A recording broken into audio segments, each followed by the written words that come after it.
Seorang remaja yang menjadi preman kampung MCA 14 tahun terekam kamera warga saat menagih jatah preman pada pedagang makanan dan bensin eceran di Jalan Suryo Kusumo Raya, Telogosari, Semarang.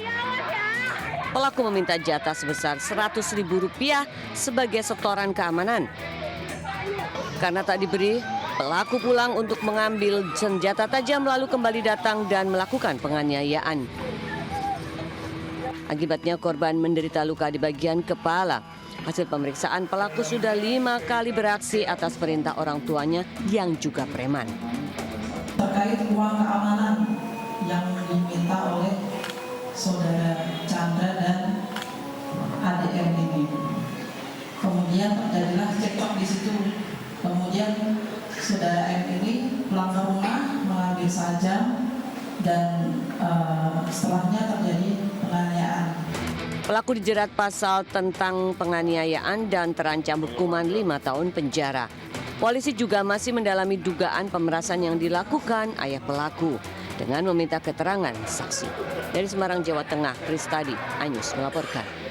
Sempat ditahan 1 pekan usai dituduh aniaya murid, guru honorer di Konawe Selatan, Sulawesi Tenggara akhirnya keluar dari lapas.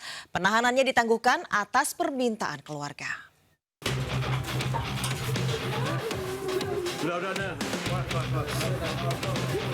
Sambil menangis, Supriyani melangkahkan kaki keluar lapas perempuan kelas 3 Kendari, Sulawesi Tenggara. Guru sekolah dasar negeri 4 Baito ini sempat mendekam di sel selama 1 pekan sebelum penahanannya ditangguhkan pihak Kejaksaan Negeri. Setelah mendapat penangguhan penahanan, pihak kuasa hukum juga meminta agar kasus tersebut bisa dihentikan ataupun lewat proses restoratif justice. Saya bersyukur saya bisa pulang ke rumah. Terima kasih banyak. Mudah-mudahan teman-teman ada hikmah. Mudah-mudahan sini ada hikmah yang bisa dapatkan. Tapi memang Bu, Ibu tidak mengaku dengan perbuatan itu, Bu? Tidak, Pak. Tidak. Tidak. Berapa tahun Bu Ibu di situ?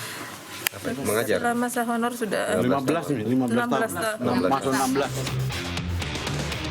Sebelumnya, Supriyani dituduh menganiaya salah seorang siswanya yang diketahui merupakan anak oknum polisi pada 24 April lalu.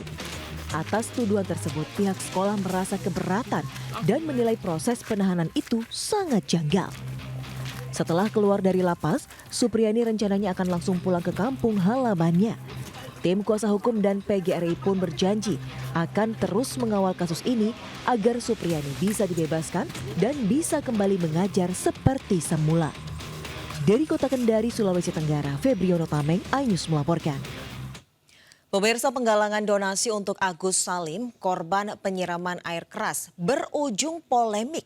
Agus melaporkan pemilik yayasan atas dugaan pencemaran nama baik setelah netizen membuat petisi untuk mengembalikan uang sumbangan.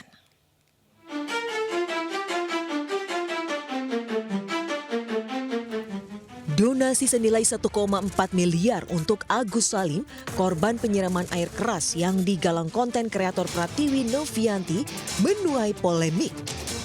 Agus Salim melaporkan sang konten kreator sekaligus pemilik yayasan yang menggalang dana dengan kasus dugaan pencemaran nama baik lantaran dituding menyelewengkan dana hasil donasi.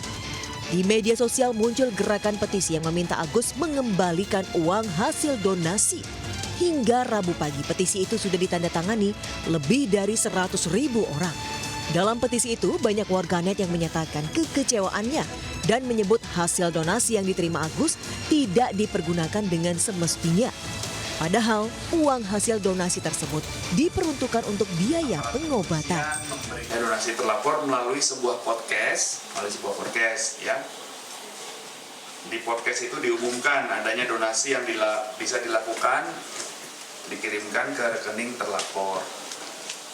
Menurut korban, dana yang terkumpul ada sekitar 1,4 miliar rupiah, yang kemudian dana tersebut diminta kembali. Sebelumnya Pratiwi Novianti menggalang dana untuk Agus Salim yang menjadi korban penyiraman air keras oleh bawahannya. Penggalangan dana dimaksudkan agar Agus bisa segera dioperasi. Namun setelah menerima donasi 1,5 miliar, Keluarga Agus diduga tetap menggunakan BPJS untuk pengobatan. Dari Jakarta, Helmi Sajangbati, iNews melaporkan. Pemirsa, polisi terlibat kejar-kejaran saat mengamankan pelaku tawuran antar geng di Surabaya, Jawa Timur. Sementara di Medan, Sumatera Utara, emak-emak serbu polisi yang menangkap pelaku tawuran.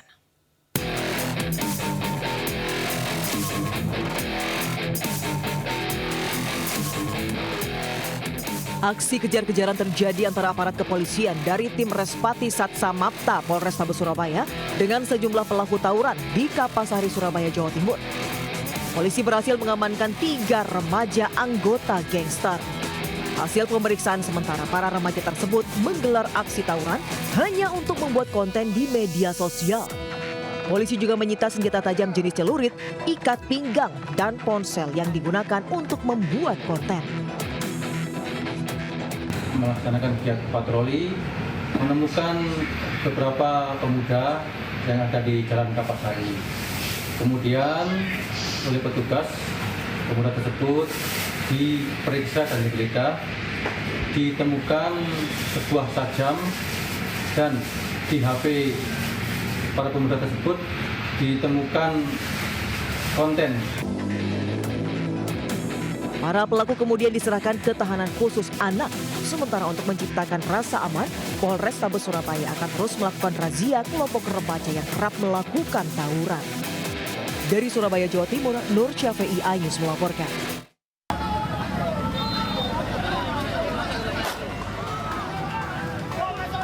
Aparat Polsek Medan Labuhan dibantu Brimopolda Sumatera Utara membubarkan aksi tawuran antar pemuda yang terjadi di jembatan penghubung Kelurahan Pekan Labuhan dan Kelurahan Labuhan Deli, Kota Medan, Sumatera Utara.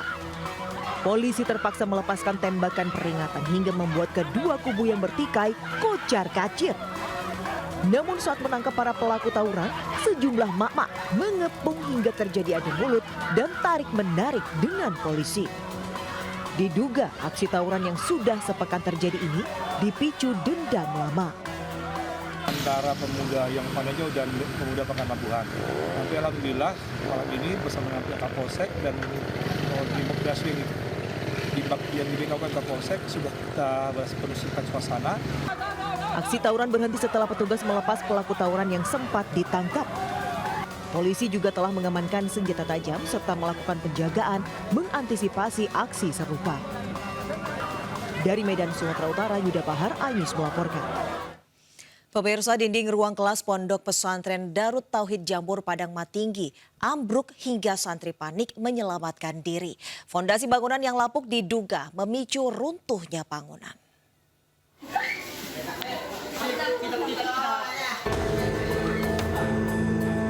4 ruang belajar santri di Pondok Pesantren Darut Tauhid Jambur Padang Matinggi, Mandailing Natal, Sumatera Utara ambruk. Santri yang sedang belajar saat kejadian panik dan berusaha menyelamatkan diri. Dinding ruang belajar yang sudah termakan usia ini tiba-tiba ambruk akibat fondasi bangunan yang lapuk terkena banjir. Pihak pesantren mengaku tak memiliki ruang belajar lain hingga terpaksa masih menggunakan ruang belajar yang ambruk tersebut. Orang-orang semua datang dan para santri juga melihat hal tersebut. Dan pas kejadian itu memang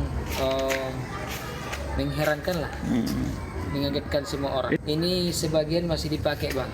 Kenapa masih dipakai, Ustaz? Karena bahaya gini nih. Karena terpaksa, karena tidak ada ruang belajar.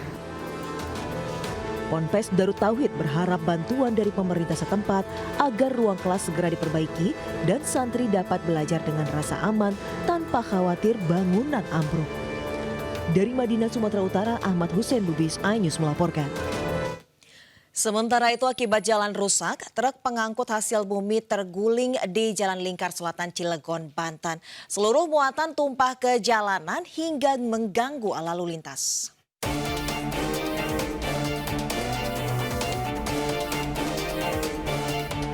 Truk bermuatan pisang dan kelapa ini terguling hingga seluruh muatannya menutup sebagian Jalan Lingkar Selatan Cilegon. Truk terguling diduga akibat jalan rusak dan miring saat menuju Tangerang dari Pelabuhan Paku-Paku Anyar. Imbas kecelakaan, lalu lintas sempat mengalami kemacetan. Beruntung, sopir dan kondektur bisa menyelamatkan diri. Sementara itu, proses evakuasi segera dilakukan warga setempat. Jalan rusak, miring, jadi terlalu miring, jadinya jatuh. Kalau kondisi sopir gimana? Kalau kondisi sopir sama kondektur aman, selamat. Warga meminta pihak terkait segera memperbaiki jalan karena sudah banyak korban berjatuhan akibat terperosok ke dalam lubang yang cukup besar. Dari Cilegon, Banten, Iskandar Nasution, iNews melaporkan. Dipicu puntung rokok, 8 kios dan 2 rumah hangus dilalap api di Tajur Bogor, Jawa Barat. Kebakaran juga terjadi di Cilandak Barat, Jakarta Selatan dan menghanguskan 4 rumah.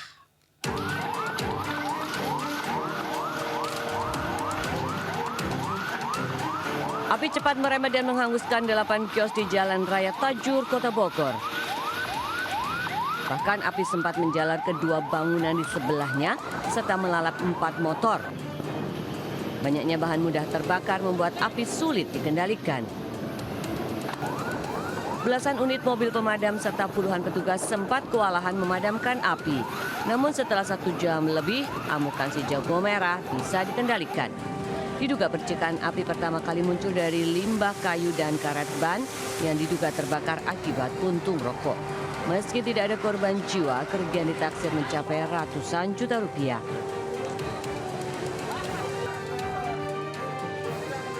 Kebakaran juga terjadi dan melalap 4 rumah di Jalan Persatuan Cilandak Barat, Jakarta Selatan. Api diduga berasal dari hubungan pendek arus listrik dari salah satu rumah. Warga yang mengetahui adanya kebakaran sigap mengevakuasi penghuni rumah dan barang berharga.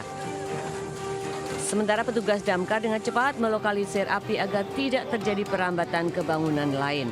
Tidak ada korban jiwa dalam peristiwa ini dan api bisa dipadamkan 1 jam kemudian setelah 20 unit pemadam kebakaran Jakarta Selatan dikerahkan. Tim Liputan iNews melaporkan. Pemirsa, seorang pria jadi bulan-bulanan warga usai terpergok mencuri rumah kosong di Medan, Sumatera Utara. Pelaku masuk rumah melalui genteng hingga diketahui warga.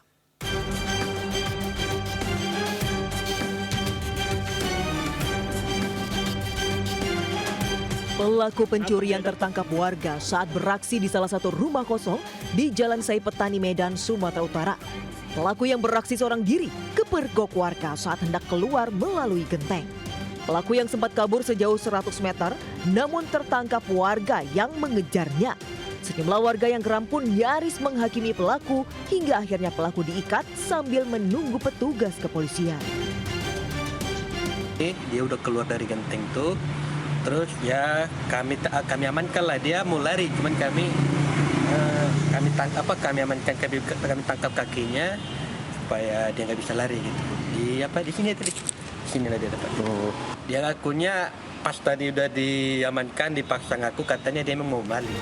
Guna kepentingan penyelidikan, petugas membawa pelaku ke Mapolsek Medan Baru untuk diperiksa lebih lanjut. Dari Medan, Sumatera Utara, Ahmad Ridwan Nasution, iNews melaporkan. Puluhan WNI yang terlibat judi online di Filipina dipulangkan ke tanah air. Pemulangan setelah polisi bekerja sama dengan KBRI di Manila dan otoritas penegak hukum Filipina.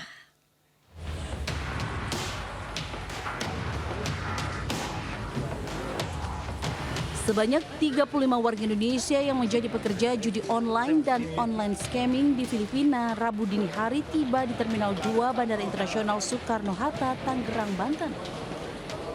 Mereka dipulangkan setelah tempat kerja mereka digerebek anggota Divisi Hubungan Internasional Polri yang bekerja sama dengan Kedutaan Besar Republik Indonesia di Manila dan otoritas penegak hukum setempat.